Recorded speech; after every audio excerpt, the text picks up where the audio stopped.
সকাল থেকে সন্ধে পর্যন্ত যতই কাজ করে যাও না কেন তোমার কিন্তু কোনো নাম হবে না। তাও তোমার দিনের শেষে শুনতে হবে কি করো সারাদিন, দুটো বাচ্চা সামলাচ্ছ সামান্য, আর এতেই তোমাদের কষ্ট হয়ে যাচ্ছে। এই কথাটা আর কেউ না বলুক, শ্বশুর শাশুড়ি থাকলে না শ্বশুর শাশুড়ি বলতো মানা যায়, কিন্তু ঘরের স্বামী যখন এই কথা বলে না তখন কিন্তু এগুলো সহ্য করা যায় না। আজও সকাল থেকে ব্লগটা তোমাদের সাথে স্টার্ট করছি, চলো পুরো ব্লগটা দেখতে থাকো। সারাদিন কী কী করলাম তোমাদের সাথে সব কিছু শেয়ার করে ফেলছি।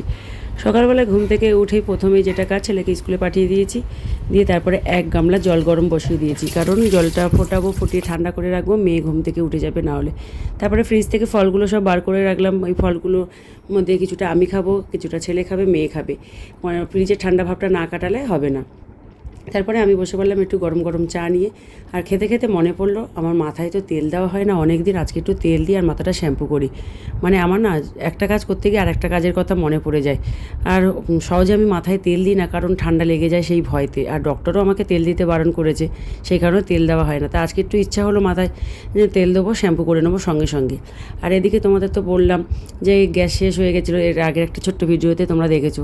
ইন্ডাকশন ওভেনে মেয়ের খাবারটা পুরো রেডি করে নিয়েছিলাম, চিড়ে আর আপেল সিদ্ধ আর কি। আর মেয়ে যখন ঘুম থেকে উঠেছিল ওর সাথে একটু আমি খেলা করলাম, আর কপালটা দেখো কীরকম হয়ে যাচ্ছে, আর আস্তে আস্তে যতটা বেলা হচ্ছে না তত দেখি কালো হয়ে যাচ্ছে, জানি না কি হবে ভগবান জানে। মেয়ের সাথে একটু খেলা করার পর ওকে একটু ব্যায়াম ট্যাম করানোর পরে ওকে মুখ টুক ধুয়ে দিলাম, যে এখন খাইয়ে রেখে দিয়ে তারপরে আমি বাদবাকি কাজে হাত দেবো।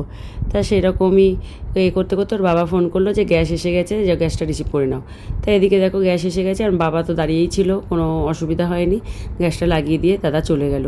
তারপরে মেয়েকে খাইয়ে দিলাম আমি, ওকে খাওয়াতে পারলে না আমি যেন একটু রিলিফ পাই। আর ওকে আমি এখনও এইভাবে খাওয়াই কেন যেন মাঝে মধ্যে, কারণ সকালের খাবারটা যদি একটু ভালোভাবে না খাওয়াই তাহলে আর ওকে ধরে বেঁধে না খাওয়ালে ও আর খেতে চায় না। তাই সব রকমভাবে ট্রাই করি, ওকে কখনও বসিয়ে, কখনও কোলের মধ্যে নিয়ে, কখনও ঘুরিয়ে ঘুরিয়ে সব রকম খাবারের অভ্যাসটা বেশ করেইছি, আর ও সব রকমভাবেই খায়। আর পুরো খাবারটা তো খায় না, সেটা সব বাচ্চাদের মধ্যেই এটা আছে। তারপরে আমি চলে গেলাম রান্নাঘরে কাজগুলো সেরে ফেলি। এদিকে দিদিকে বললাম তুমি সবজিগুলো কেটে ফেলো, আর আমি মাছগুলো যেগুলো ফ্রিজ থেকে বার করে রেখেছি সেইগুলো ভালো করে ধুয়ে ঠুয়ে নিয়ে গুছিয়ে গেছি। আর শীতের বেলা না কখন যে হুস হুস করে সময়টা চলে যায় বোঝা যায় না। মানে কাজ কিন্তু কম থাকে না সংসারে কাজের তো শেষ নেই, প্রতিটা সংসারে কম বেশি কাজ আছে। তা সেরকম আমিও কাজ করতে করতে কখন যে বেলা হয়ে গেল বুঝতেও পারলাম না। আমি সকালে স্নানটাও করতে পারলাম না, ভাবলাম মাথায় তেল দিয়েছি, যাই গিয়ে শ্যাম্পুটা করে আসি, ও মা কিছুতেই স্নান করতে আর যেতে পারলাম না। তারপরে বাদবাকি কাজগুলো টুকটুক করে নিয়েছি। আর যেহেতু দিদি মাছ টাছগুলো খায় না, তো আর যতটা পারি আমি ওনাকে ধরতে দিই না, আর যতক্ষণ পারি নিজেই করে নিই। আর এদিকে মহারানী এসে গেছে, দেখছো সবজি ওখানে ছড়ানো, ও সেইগুলো নিয়ে বসে পড়ছে। আর আমিও অবশ্য ওকে কিছু বলি না, কারণ একটু সবজি টবজি নিয়ে খেলা করা ভালো, ও একটু শিখতে পারবে আর কি। আর আমি ওকে জিজ্ঞাসা করছি মাম্মা এটা কি ওটা কি, তা ও তো বলতে তো পারে না, আবার আমাকে দেখায় কিন্তু। তাই এবার দেখো ও বসে খেলা করছে, আর আমি এদিকে রান্না করছি, ওর সাথে গল্প করছি। আর আমার ছেলে যখন ছোট ছিল না তখন তো আমি সম্পূর্ণ একাই থাকতাম, তখন ওর সাথে এইভাবেই আমি বক বক সারা দিন করতে থাকতাম, আর ও আমার পিছন পিছন ঘুরঘুর করতো, আর এটা ওটা সবজি টবজি ওকে আনতে বলতাম, ও না আমার কাছে এনে এনে দিত।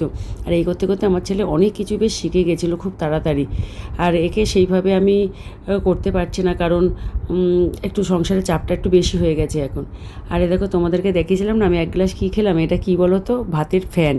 এটা না যারা মা তারা তো সবসময় বাচ্চাকে ব্রেস্ট ফিডিং করায়, এটা তাদের জন্য খুবই ভালো।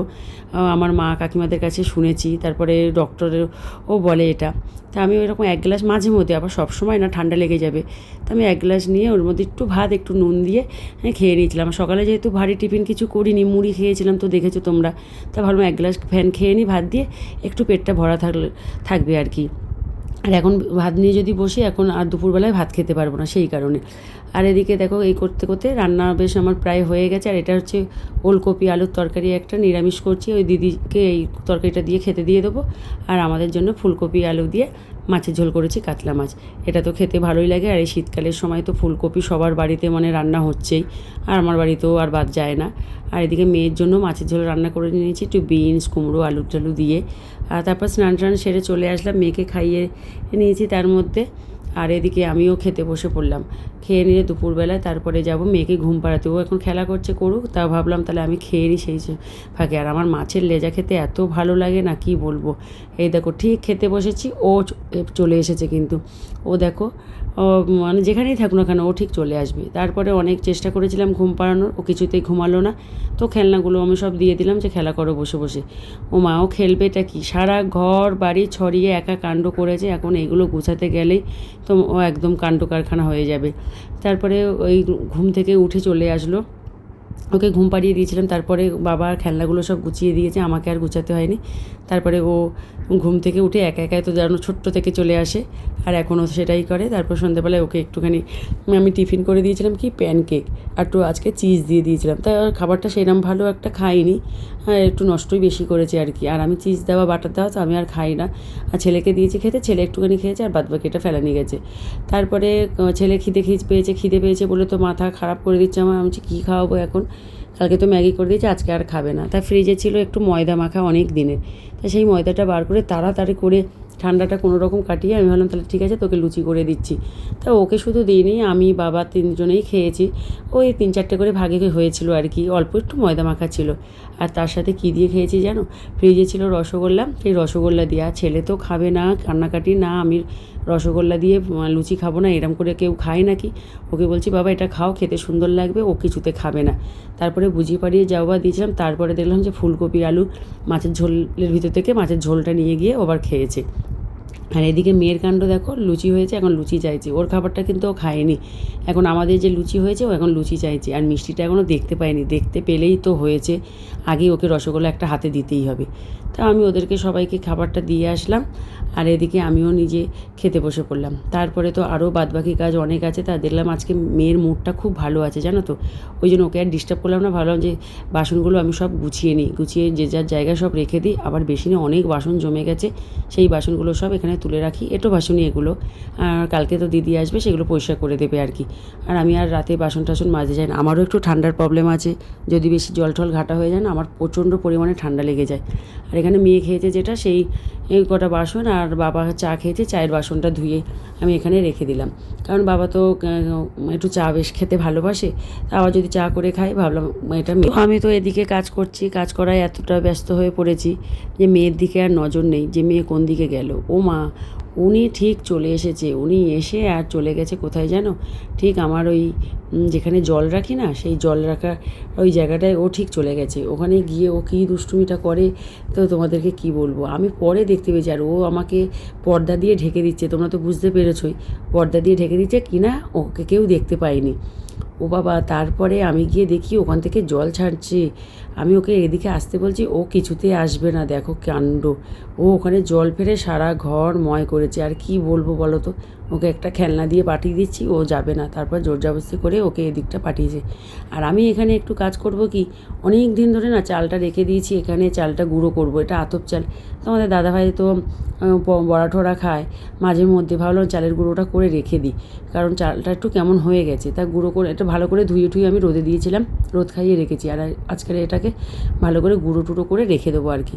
তাই রেখে দিলাম গুঁড়ো করে। আর তারপরে একটু সবজি আনতে নিচে চলে গেলাম।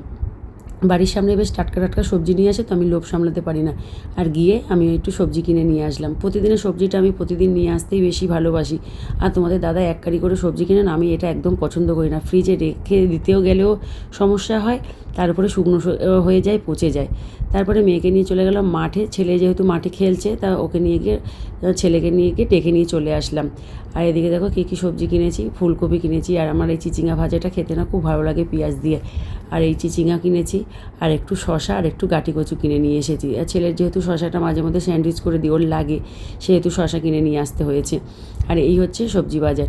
দেখো 100 টাকার বাজার করে নিয়ে এসেছি। কেউ বলবে আর তোমাদের দাদাভাই হলে কত টাকার বাজার করে নিয়ে আসতো। তো এদিকে মেয়ের সব কিছু গুছিয়ে গাছিয়ে নিয়েছি, এখন মেয়েকে একটু ফ্রেশ করিয়ে খাটে তুলবো, সমস্ত জামা কাপড় চেঞ্জ করে দেবো আর কি। তা বন্ধুরা, আজকের ভিডিওটা তোমাদের কাছে কেমন লাগলো, যদি ভালো লেগে থাকে তোমরা যে যেখান থেকে দেখো পেজটাকে ফলো করে দিও, সাবস্ক্রাইব করে দিও। আজকের জন্য টাটা, চলো।